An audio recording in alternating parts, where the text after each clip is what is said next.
Evening. तो कल हमने लेक्चर जो किया था उसमें हमने देखा था आरएल सर्किट, है ना, और कुछ क्वेश्चंस को सॉल्व किया था। दो तरीके के सर्किट बाकी थे, एलसी सर्किट और आरसी सर्किट। तो अभी पढ़ लेते हैं भाई। एलसी सर्किट मतलब क्या, इंडक्टर कंडक्टर सर्किट। तो हमने एक एल और सी लगा दिया, एसी सोर्स दे रखा है, करंट जा रहा है, दोनों में से करंट सेम फेज में जाएगा क्योंकि सीरीज सर्किट है। तो अगर करंट सेम फेज में जा रहा है, मान लो ये करंट है आई, जो हमने दिखाया है किस डायरेक्शन में, इस डायरेक्शन में।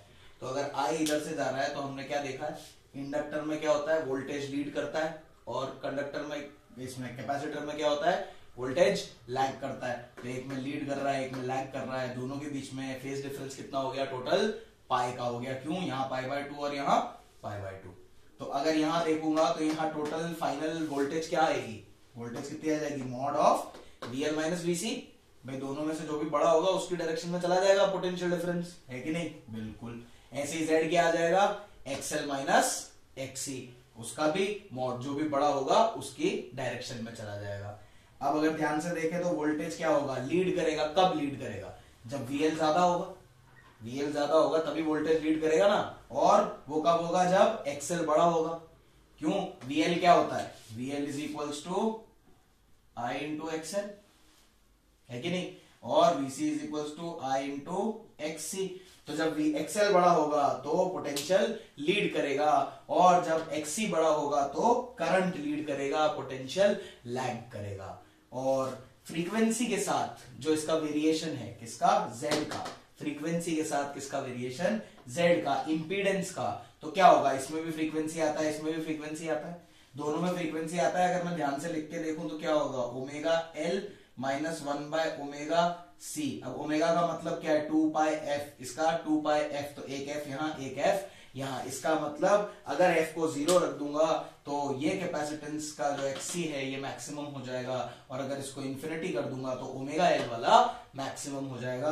तो पहले नीचे जाता है, 0 होता है एक जगह जब दोनों बराबर हो जाते हैं, और फिर से वापस ऊपर उठने लगता है। मतलब इंपीडेंस की वैल्यू एक सर्टेन वैल्यू से 0 तक जाती है, और 0 से फिर वापस वो ऊपर की तरफ उठने लगती है।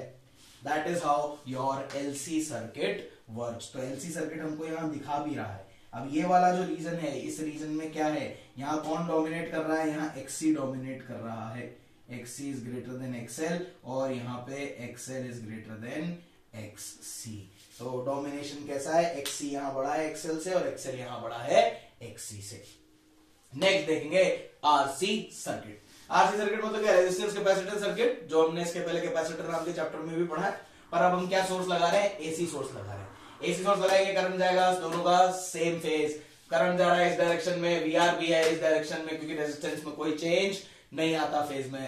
तो VC क्या होगा, लैग करेगा पोटेंशियल, करंट पहले जाएगा, पोटेंशियल लैग करेगा, लैग किया तो नीचे की तरफ आ गया। तो इसका मतलब नेट पोटेंशियल किधर आया, नेट आया भी इधर, ये एंगल बन गया phase angle which is phi. तो V स्क्वायर इक्वल्स टू कितना हो गया, VR स्क्वायर प्लस VC का स्क्वायर, वेक्टर एडिशन। और Z की वैल्यू क्या आ गई, under root of R square plus XC का square, R square plus XC का स्क्वायर। तो यहाँ क्या हो रहा है, वोल्टेज लैग कर रही है करंट को, कहां से कहां तक कर सकती है, 0 से पाई बाय 2 तक, 0 से पाई बाय 2 तक। और वेरिएशन देखेंगे Z का F के साथ, तो हमने क्या देखा है, XC का मतलब क्या होता है, 1 अपॉन ओमेगा C। ओमेगा नीचे आ रहा है, नीचे आ रहा है, इसका मतलब क्या है, जैसे जैसे F बढ़ता जाएगा इसकी वैल्यू क्या होती जाएगी, कम होती जाएगी, कम होती जाएगी, कम होती जाएगी, मतलब Z की वैल्यू भी कम होती जाएगी। तो जैसे जैसे F की वैल्यू बढ़ती जा रही है, Z की वैल्यू कम हो रही है, फाइनली कहां जाके रुक रही है, R क्या है, रेजिस्टेंस। तो रेजिस्टेंस तो रहेगा ना Z में, अगर ये 0 भी हो गया तो R जाके यहाँ पे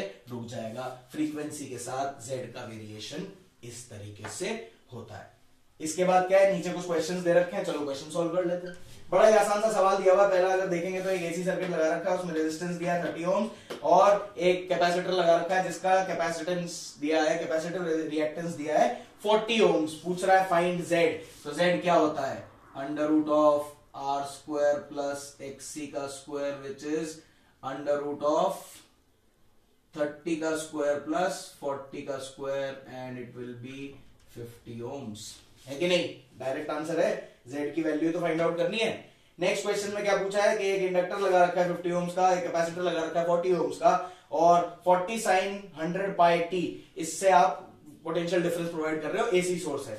तो पूछ रहा है आई आरएमएस की वैल्यू क्या होगी। आई आरएमएस की वैल्यू क्या होती है, क्या होती है आई आरएमएस की वैल्यू, आई नॉट बाय 2।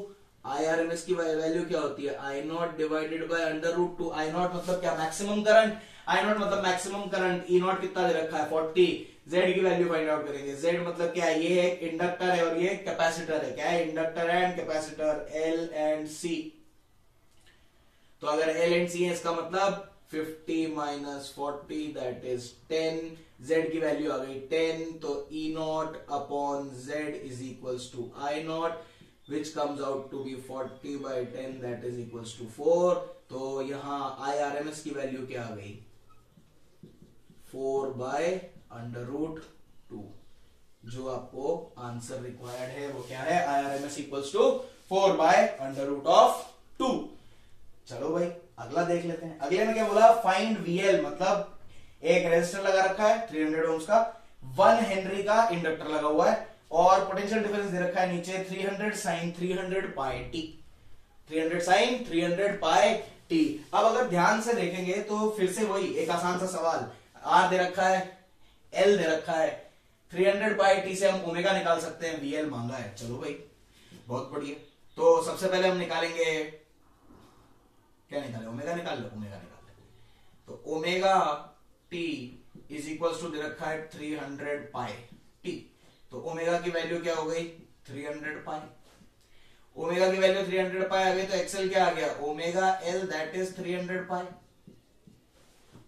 है कि नहीं, कितना आ गया 300 पाई। ओमेगा की वैल्यू कितनी आ गई 300, एक्सएल की वैल्यू कितनी आ गई 300 पाई। यहां क्या दे रखी है 300, आर की वैल्यू क्या है ऑलरेडी हमें गिवन है 300।